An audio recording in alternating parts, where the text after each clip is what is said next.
Assalamualaikum warahmatullahi wabarakatuh. Waalaikumsalam warahmatullahi wabarakatuh. Pemirsa, kita jumpa di ruang tayang dibacain berita. Bung kameramen, tolong dong sedikit Bung Alfiannya dikasih tausiah. Tidak mungkin Bung Alfian menggarami air laut. Saya doakan saja semoga Bung Alfian dan ulama-ulama lain tetap sehat dan istiqomah menjelang 2024. Amin. Dan seterusnya. Dan seterusnya. Maksudnya biar terkawal Bung Alfian. Iya. Nah Bung Alfian, ini ada yang menarik. Jadi video ini tuh viral karena ada perempuan cerita atau netizen cerita, dia mau numpang sholat, nyari tempat sholat lah.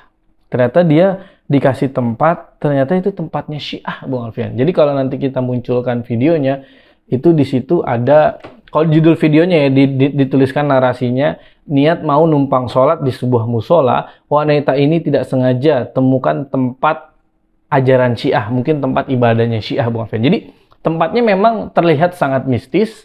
Jadi di sejadah depan imam itu ada batu Bung Alfian.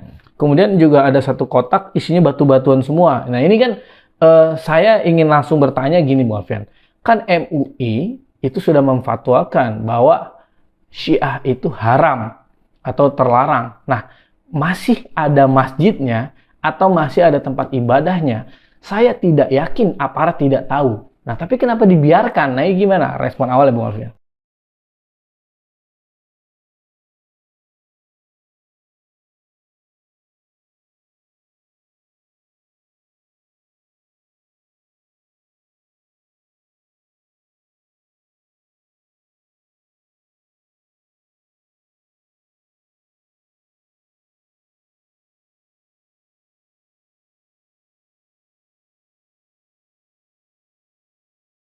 Wah ini agak ngeri-ngeri sedap nih Bung kameramen. Saya satu hari berjumpa dengan seorang petinggi tentara. Dia adalah perwira tinggi dengan berbintang. Yep. Salah satu keluhan dia adalah bahwasannya para aparatur baik kepolisian maupun ketentaraan itu disinyalir, diduga ada yang menjadi penganut kuat daripada Syiah. Nah itu terus terang saja salah satu yang sempat muncul karena saya narasumber tentang bahaya PKI. Maka dia bilang, Ustadz, kenapa Ustadz hanya khawatir dengan kebangkitan komunisme PKI? Yep. Padahal juga ada lagi yang namanya Syiah. Nah, kalau kita tarik ke atas, dari berbagai pertempuran di tingkat internasional atau konflik ideologi di tingkat internasional, ternyata memang Syiah dan komunis ini berkolaborasi. Oh. Jadi kalau sekarang ada orang Syiah menampilkan penampakan, berarti dia adalah bagian dari pertemanan dengan kelompok komunisme PKI, gitu kira-kira. Nah tentang batu-batu tadi disebut dengan batu Karbala. Iya. Itu adalah tempat menaruh jidat sebagai bentuk bahwa dimanapun berada, maka kita adalah orang yang lebih bahkan dengan dengan Karbala itu. Jadi nggak ada urusan dengan Mekah, Madinah itu buat mereka sesuatu yang lebih rendah lah ininya posisinya daripada tempat itu. Adapun untuk Syiah sendiri adalah sebuah penganut agama para ulama-ulama ahli akidah, para ulama-ulama yang ketat dalam pemahaman konsepsi Islam. Syiah itu bukan Islam. Yep. Nah, memang sih kalau dalam pembahasan secara akademis akan ada varian-varian yang agak lebih kompromis. Tapi itu nanti jadi pintu masuk untuk masuknya kelompok-kelompok radikal yang dikenal dengan Rafidah dan Gulat. Yep. Rafidah itu memusuhi umat Islam, memusuhi perjuangan umat Ahlus Sunnah wal Jamaah. Kalau yang Gulat itu mereka memasang spanduk MMT atau penampakan secara fisik daripada Ali bin Abi Thalib dan mereka menyembah Ali bin Abi Thalib. Itu perlu diketahui buat para masyarakat. Syiah ini menurut saya lebih mendukung Syiah itu bukan Islam. Karena memang mereka ini mempunyai varian yang banyak dan memang ada tokoh-tokoh yang terang-terangan menyatakan Syiah sebagai musuh yang begitu keras dan berbahaya. Dan saya mengatakan Syiah adalah masalah yang berurusan dengan akidah yang berbahaya dan membahayakan. Tapi masalah kita bukan hanya Syiah, itu penting saya perdengarkan. Betul. Kita berhadapan dengan kristenisasi, Al-Harakatul Irtidad, kebangkitan komunis, PKI dan teman-temannya, dan gerakan-gerakan sesat lainnya model Lia Eden dan kawan-kawannya. Jadi artinya tolong melihat bahwa negeri ini membutuhkan imunitas kolektif umat Betul. yang berujuk pada Al-Quran dan Sunnah, yang mungkin cerminan personifikasinya sudah jelas, yaitu NU dan Muhammadiyah, yang mana ditopang oleh teman-teman Persis yang cukup kuat basis keilmuannya, dan ormas-ormas dan ulama-ulama di berbagai komunitas dan kelembagaan. Begitu, Bung? Iya, Bung Alfian, sangat jelas yang Bung Alfian sampaikan bahwa memang banyak sekali masalah di negeri ini, Bung Alfian, aliran sesat. Ada Ahmadiyah juga, Bung Alfian, yang sampai sekarang saya Ahmadiyah, rasa masih LDII, ada. itu kan sebenarnya Dan masalah serius. yang Bung Alfian sampaikan benar loh, Bung Alfian. Kenapa Ahmadiyah itu masih berjalan? Karena saya punya teman lagi sekolah, bapaknya Ahmadiyah. Dan kalau dia lagi Idul Fitri, dia kan nggak bareng sama Muhammadiyah atau NU kan masjidnya. Dia punya tempat khusus buat Ahmadiyah.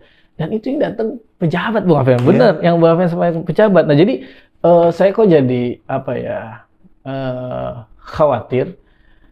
Entah pejabat itu benar-benar pengen Syiah atau Ahmadiyah, atau mereka emang sengaja, Bung Alfian, dibayar sebagai tameng aliran sesat itu. Nah, tapi yang saya tangkap dari omongan Bung Alfian, ya seharusnya kalau Syiah mau ada, mereka deklarasi aja agama sendiri, Bung Alfian.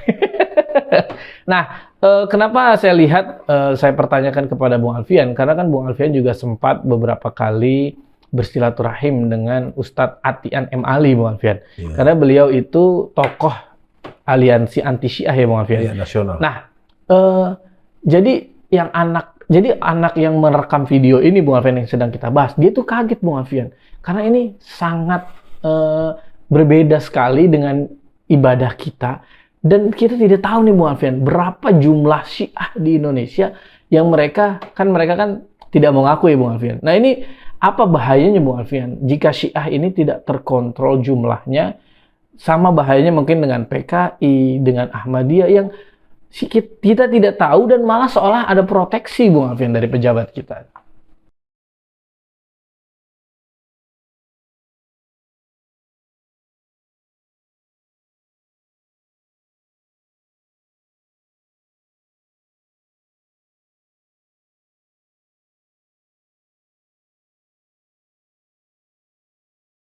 Ya, yang pertama dia kan punya ajaran menyembunyikan ajaran. Nah, Ya. Apa tuh istilahnya tuh nanti? Takiyah. Nah, iya. Takiyah itu, dan itu juga terjadi pada gerakan-gerakan seperti Islam Jamaah. Mereka mentakiyahkan ajaran. Yang kedua, ada ajaran yang memberi magnet. Ya, namanya nikah mut'ah.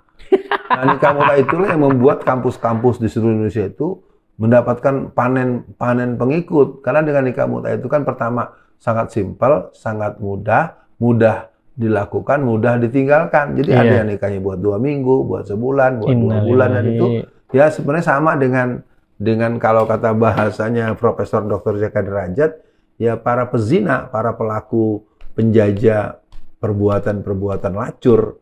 Ya kan sempat beliau sampai bilang begini, kalau Profesor Jaka Derajat, jangan berikan eufemisme dengan kata-kata yang indah untuk perbuatan yang ingkar kepada Allah.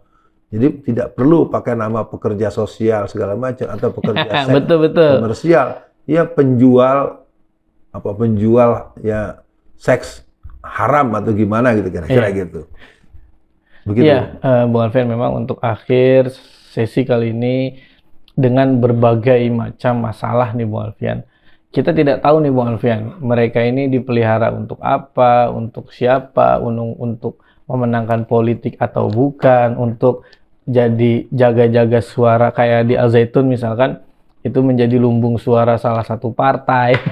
Untuk akhir sesi kali ini, Bung Alfian, apa pesan Bung Alfian untuk umat Islam bahwa terus waspada dengan ancaman-ancaman yang merusak akidah umat Islam, Bung Alfian? Jangan sampai kita terpecah, kita lebih fokus lah bahas ini aja lah, ini mah bukan masalah kita. Jadi yang sering Bung Alfian sampaikan, Indonesia ini instalasi unit gawat darurat ya, Bung Alfian. Banyak hal yang harus kita selesaikan, banyak hal yang harus kita hadapi. Dan apa pesan Bung Alven untuk umat Islam untuk tetap pada akidahnya? Silakan. Sebetulnya kalau dipahami rumus utamanya dalam surat Al-Baqarah ayat 120, walan taradu ankal yahudu walan nasara hatta tatabi'a millatahum. Betul. Sesungguhnya orang-orang Yahudi dan orang-orang Kristen, dia tidak suka dengan kamu sebelum kamu ikut apa maunya mereka. Itu dulu kerangkanya. Iya. Nah, kalau berhubungan dengan Ahmadiyah itu kan si Mirza Ghulam Ahmad. Mirza Ghulam Ahmad seorang istilahnya ART di pusat kekuasaan yang ada di India yang kebetulan dijajah oleh Inggris. Nah, dia bisa berbahasa Inggris dan dia bisa berbahasa Arab. Akhirnya dia membuat kitab At-Tazkirah. Dan pemerintah Inggris membiayai produk kitab itu dalam produk yang besar dan massal. Iya. Diberikanlah dia dengan syarat tidak boleh membahas bab jihad. Yang kedua, dia diperbolehkan mengaku sebagai Nabi ke-26. Arti kembali gini, Bung Kameramen. Ahmadiyah ini kan adalah motor penggerak kerusuhan di Monas. Peristiwa Monas 2008 itu sebetulnya pemicunya adalah Ahmadiyah yang memang terus-menerus mengartikulasikan pandangan-pandangan dia kepada Rasulullah dan kepada Islam dan menghina Rasulullah. Jadi kalau ditanyakan bagaimana ya sama dengan keberadaan LDII yang sebelumnya dengan Lemkari dan Islamnya itu kan sekarang eksodusnya sudah hampir 70% loh Bung kalau mau tahu. Mereka tuh sudah keluar dengan besar-besaran karena ada 5 anak mereka, baik anak ideologis maupun anak biologis yang disekolahkan ke Timur Tengah. Yeah. Karena penguasaan keilmuan mereka sampai pada tingkat yang mumtaz, sampai tingkat yang tuntas, sampai tingkat doktoral, akhirnya mereka sendiri yang menyoal, mereka sendiri yang membahas bahwa ini tidak sesuai dengan kelaziman tata keagamaan Ahlus Sunnah wal Jamaah. Artinya keberadaan aliran-aliran dengan ragam varian itu adalah sesuatu menurut hemat saya memang disengaja ada pembiaran. Biar tidak terjadi unity persatuan umat. Makanya saya tidak setuju orang ingin bersatu dengan cara membubarkan. Kan ada bubarkan, bikin satu saja, NU suruh bubar, Muhammadiyah bubar, bikin umat Islam satu saja. Tidak usah begitu. Iya. Mereka boleh berbeda-beda organisasi, anggapnya berbeda-berbeda kendaraan, tapi mereka punya kesadaran Allahnya satu, Qurannya satu, Nabinya cuman yang ke-25, nggak ada yang ke-26 seperti Ahmadiyah. Nah, betul. Ya? Dan juga sesama Muslim tidak enak seenaknya saja mengkafirkan orang yang tidak selembaga dengan dia.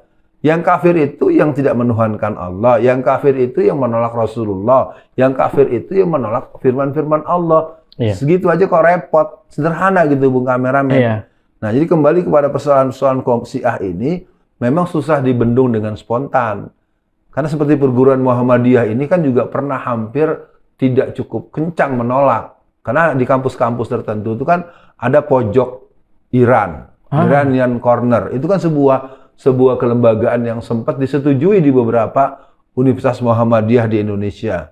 Memang tidak semua setuju, tetapi sempat ada yang sangat malah dibangga-banggakan dalam acara-acara nasional Muhammadiyah dengan keberadaan itu. Dan selebihnya Syiah itu bukan Islam, dan Syiah bagian daripada persoalan umat Islam di seluruh dunia. Betul. Umat Islam Indonesia ikuti arahan Muhammadiyah, ikuti arahan NU, ikuti arahan MUI dengan ke-13 lembaga dan pemilik pesantren dan ulama-ulama otoritatif. Assalamualaikum warahmatullahi wabarakatuh.